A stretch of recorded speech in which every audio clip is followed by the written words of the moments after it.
নবীগণ, রাসূলগণ এবং তার পরবর্তীতে নবী রাসূলদের অনুসারীগণ অর্থাৎ সাহাবায়ে কেরাম রাদিয়াল্লাহু আনহুম আজমাইন,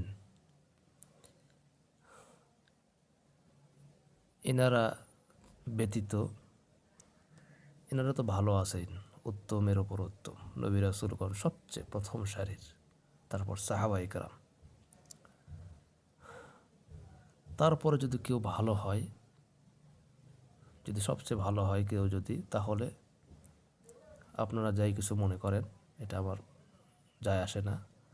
বাকি যদি নবী রাসূল সাহাবায়ে কেরামদের পরে যদি কেউ ভালো হয়, তাহলে এই টুপিওয়ালারা সবচেয়ে ভালো হয়। আলেম, কোরআন হাদিসের জ্ঞানী যারা, তারা সবচেয়ে ভালো হয়। এটা যেমন সত্য, নবী যুগের কাফের মুশরিকের পরে আবু জেহেল, উতবা, সাইবা, আবু লাহাব,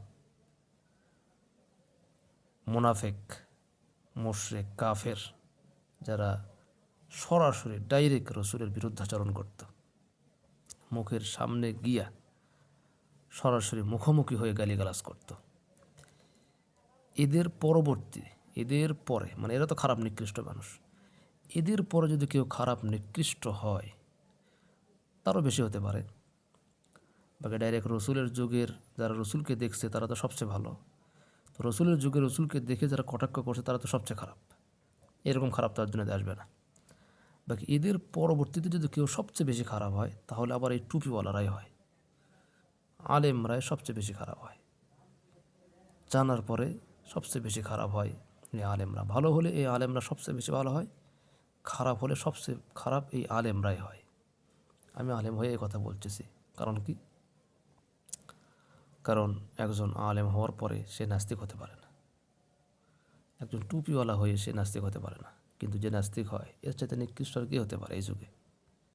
সে মুফতি, সে কওমি ধারার লেখাপড়া করে আর অনেক শিক্ষা নিয়ে সে নাস্তিক। সুতরাং নিকৃষ্ট হলে এরাই নিকৃষ্ট, উত্তম হলে টুপিওয়ালাই উত্তম হয়। দুনিয়াতে বহু উত্তমের মেসাল উদাহরণ আছে এই দুনিয়াতে বর্তমান এই সময়, আবার অনেক নিকৃষ্টের উদাহরণ এই যুগে এই সময়ে বর্তমানে আছে। যাই হোক, হাদিসের ভাষা এটা,